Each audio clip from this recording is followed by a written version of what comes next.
चलो इधर देखिए, आप सभी लोगों को गुड मॉर्निंग। और मैं ये वीडियो आप लोग को यूपी टेक्निकल क्लासेस एक नया सेमेस्टर ईयर सेमेस्टर में स्टार्ट करने जा रहा हूँ। जैसा कि आप लोग पहले से मुझे जाना जाता है कि मैं ड्राइंग को भी लेकर बहुत उपस्थित रहा अपने आप फील्ड में। जो मैं पहला ड्राइंग अपने इस पढ़ाने के करियर को स्टार्ट किया तो मैं ड्राइंग को ही लेकर अपने सब्जेक्ट में उतरा, जिसे लोगों ने बहुत काफ़ी प्यार दिया, बहुत अच्छे लोगों ने रिस्पॉन्स देता रहा। और एक समय आया कि मैं ड्राइंग का ही पूर्ण रूप से अपना एक टीचर के रूप में निकल के आया। मैं आप लोग को बताऊंगा कि पहला जो इवेंट सेमेस्टर में आप लोग को कई सब्जेक्ट मिलेगा, जिसमें एक सब्जेक्ट आपका मिलेगा, ये 6 सेमेस्टर की बात हो रही होगी, और ये थर्ड ईयर इसमें EDDE सेकेंड। इसके पहले आप लोगों ने पढ़ा होगा EDDE फर्स्ट, ठीक है। अब पढ़ना है सेकेंड, मतलब अब इसका होता है electrical design drawing estimating second, ठीक है। तो अब बात ये समझ में आता है कि सर देखिए ये तो ठीक है, तो इसमें कौन सी बुक पढ़ा जाए, क्या पढ़ा जाए। तो आप बिल्कुल निश्चिंत होइए, जब तक हम हैं तब तक किसी बुक की ज़रूरत आपको नहीं है। और एक बात और है, अपने दोस्त के साथ ज़्यादा से ज़्यादा वीडियो सेंड करिएगा।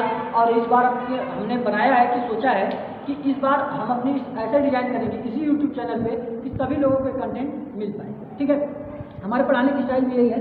और मैं बता दूं, मैं हमेशा आपको, अगर कोई लड़का कभी आगे चल के तैयारी करने का प्रयास करता है यूपीएससी से, जेई से, या एनी वन स्टेट जेई का कोई तैयारी करना चाहता है, तो उसको सबसे पहले आपको बता दें कि एशियन पब्लिकेशन की बुक आती है, सार्थक की आती है, भारत भारती की आती है, 3 बुक आती है, ठीक है।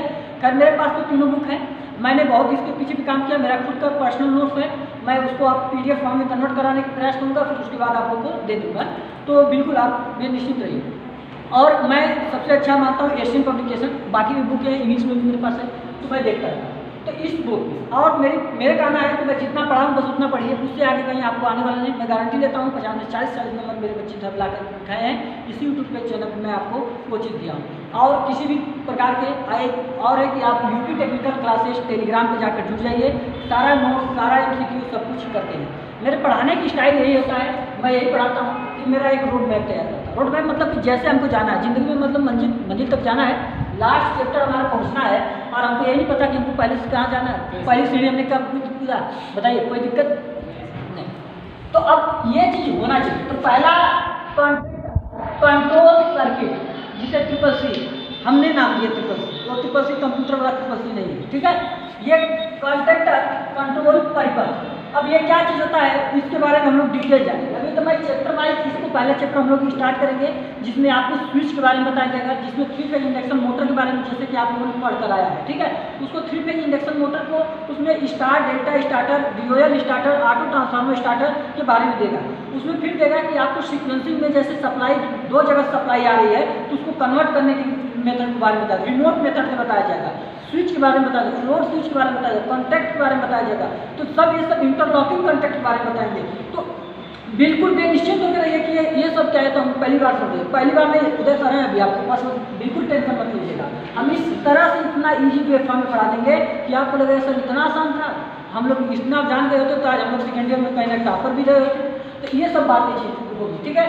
दूसरी चीज़, घर में अर्थिंग के बारे में हम विस्तारपूर्वक आपको चर्चा करेंगे कि अर्थिंग क्या होती है, अर्थिंग के लाभ क्या होते हैं, अर्थिंग के हानि क्या होते हैं, अर्थिंग की आवश्यकता क्या होती है, अर्थिंग को कितना कम से कम किया जा सकता है। फिर अर्थिंग के प्रकार बताएंगे, मेथड बताएंगे, उसमें पाइप अर्थिंग, रॉड अर्थिंग, और आपका छड़ earthing, coil earthing, strip earthing, इस सब की अर्थिंग के बारे में बताएंगे। फिर उसका एस्टिमेटिंग एंड कॉस्टिंग बताएंगे, फिर उसमें इंपॉर्टेंट बताते रहेंगे। और दूसरी मेरी स्ट्रेटजी है कि मैं जैसे ही आपका एक टॉपिक खत्म करूँ, जैसे एक चैप्टर आपका पूरी तरह से कंप्लीट करता हूँ, तो मैं अपने यूट्यूब चैनल पे इसे डेली, जैसे मैं यहाँ पढ़ा के निकलूँगा, मैं उसे पे शाम को 10 मिनट 20 मिनट 25 मिनट के टाइम में आपका ये रिवीजन कराया जाएगा। दूसरी चीज़ कि इसका मैं जैसे पूरा एक चैप्टर कंप्लीट होगा उसका टेस्ट होगा, और हर चैप्टर में कम से कम आपका 2 सीट मैं तैयार कराऊँगा, 2 सीट आपका तैयार कराया जाएगा, ठीक है। यही मेरा धारा सेकेंड ईयर को भी लेकर रहता है, एक चीज़ हमारा थर्ड ईयर का रहता है, ठीक है। और दूसरी चीज़ अर्थिंग में मैं 2 टॉपिक आपको जो भी अर्थिंग कंप्लीट करूँगा तो अर्थिंग में फिर वही काम हो जाएगा। कम से कम अर्थिंग में 3 से 4 सीट तैयार कराता हूँ, उसके बाद आपको कोई चीज़ करने की जरूरत नहीं है, ठीक है। एक की पॉइंट हमने दिखाएंगे उसको विस्तार से। अब एक होता है लाइटिंग स्कीम। लाइटिंग स्कीम में क्या होता है, जैसे घर में आपका ल्यूमिन फ्लक्स कितनी मात्रा से होनी चाहिए, डायरेक्ट लाइटिंग होती है, इनडायरेक्ट लाइटिंग होती है।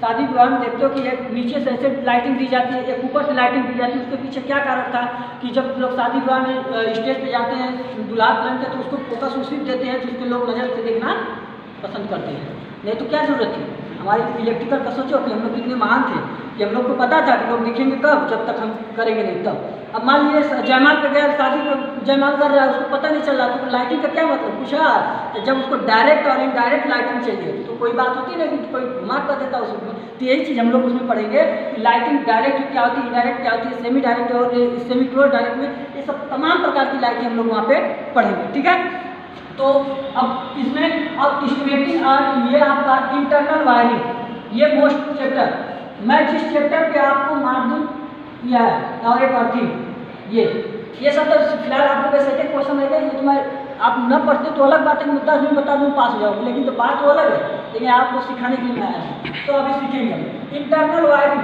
इंटरनल वायरिंग घर में वायरिंग करेंगे, उसमें सब सर्किट इंटरनल वायरिंग जो इंडियन इलेक्ट्रिसिटी रूल 1956 के तहत जितने हमारे रूल होंगे, पूरा रूल हम आपको पूरा एक सब आपको घर में मेहनत नहीं करना पड़ेगा, छोड़ दीजिएगा, हम पूरा एक बता देंगे, कोई टेंशन नहीं लीजिएगा। अब मात्र ये नहीं कि आपकी बुक इतनी मोटी है तो हमारा पूरा नोट्स बनेगा इतना, नहीं, नोट्स मुश्किल से आपका पूरी इतने हम 10-20 बार जो कापी तो उसमें हम खत्म कर देंगे।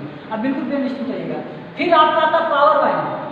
अब सर पावर वायरिंग क्या होता है, ये भी इंपॉर्टेंट है। एक क्वेश्चन यहाँ से 5 क्वेश्चन आएगा, मैं पावर चार्जिंग में, पावर वायरिंग मतलब पावर वायरिंग वो चार्जिंग लिखा है चैप्टर में, पावर वायरिंग नहीं, वो चार्जिंग नहीं थी, जैसे पावर वायरिंग है, चार्जिंग मतलब कि पावर चार्जिंग की बात करेगा। आपकी बुक में चार्जिंग लिखा तो मैंने ये लिख दिया, देखो अभी कोई स्लेब देखेगा तो उसमें देखिए। अब पावर वायरिंग क्या उसमें रहेगा, जैसे आपका मोटर, जनरेटर, जो आप घर में चक्की वगैरह बैठाते हैं तो उसकी वायरिंग, फ्रिज, कूलर, मान लीजिए आपकी वाइफ आती है तो उसको हीटर, आजकल गीजर चाहिए नहाने के लिए, आप लोग ठंडा पानी नहीं मांगते हैं, वो इससे भी इम्यूनिटी पावर उनका खत्म होता जाता है। ठीक है, तो अब दूसरी चीज़ हम लोग करेंगे एस्टिमेशन ऑफ ओवरहेड और अंडरग्राउंड लाइट। अब जैसे हमारे घर में जो लाइट आ रही है ओवरहेड लाइन जितनी जा रही है 11 kV 33 kV के बारे में हम लोग पढ़ेंगे पूरी तरह से, कैसे हम लोग लेंगे अंडरग्राउंड में केबल के बारे में पढ़ेंगे, कैसे उसमें क्या है ओवरहेड लाइन ले जाने में, अंडरग्राउंड ले जाने में क्या लाभ है क्या हानि, ये सब चीज़ हम लोग देखेंगे। दूसरा चीज़ हम लोग एस्टिमेशन ऑफ सर्विस कनेक्शन। अब बताइए सर्विस कनेक्शन मतलब आपके घर में जो मीटर लगता है, मीटर पोल से मीटर तक लाने में जो लाइन खर्च पड़ता है वो भी हम आपको यहाँ पे सिखा के जाएंगे, वो भी बताएंगे। यहाँ से एक क्वेश्चन आपका आएगा। दूसरा है आपका सब स्टेशन, जैसे आपने अभी पढ़ के नीचे अभी इसके पिछले सेमेस्टर में आपने पढ़ कर गया है, तो इसको हम बताएंगे सब स्टेशन पर, इंडोर आउटडोर सब स्टेशन के बारे में, जैसे शायद आपने पढ़ के गया है स्विच गियर में, वही चीज़ होता है। तो चलिए ये आपका सिनेरियो रहेगा हमारी तरफ से, और पूरी तरह से इसे क्लास चलेगा। जो लोग नहीं आ रहे उनको पूरी तरह से बताइए, और आप यूट्यूब पे भी चलाइए, अपने दोस्तों के साथ शेयर करिएगा अगर अच्छा लगेगा। और आपका सपोर्ट और प्यार के लिए 250 आज हम लोग का फैमिली पूरी तरह से कंप्लीट हुआ, 250 सब्सक्राइबर हो चुका है, इसके लिए भी आप लोग को धन्यवाद देता हूँ। और ऐसे ही आप लोग आगे बढ़ाएंगे और हम चल के इस चीज़ पे काम किया जाएगा। और एक एक चीज़ मैं विश्वास दिलाता हूँ, जैसे आप लोग एग्जाम देकर आया कि आज बहुत अच्छा गया, अब मैं विश्वास दिलाता हूँ कि आने वाला एग्जाम आपका पूरी तरह से क्लियर करके जाएगा, ये मेरे ऊपर विश्वास है। तो चलिए धन्यवाद, और यही आपको मिलेगा। अब हम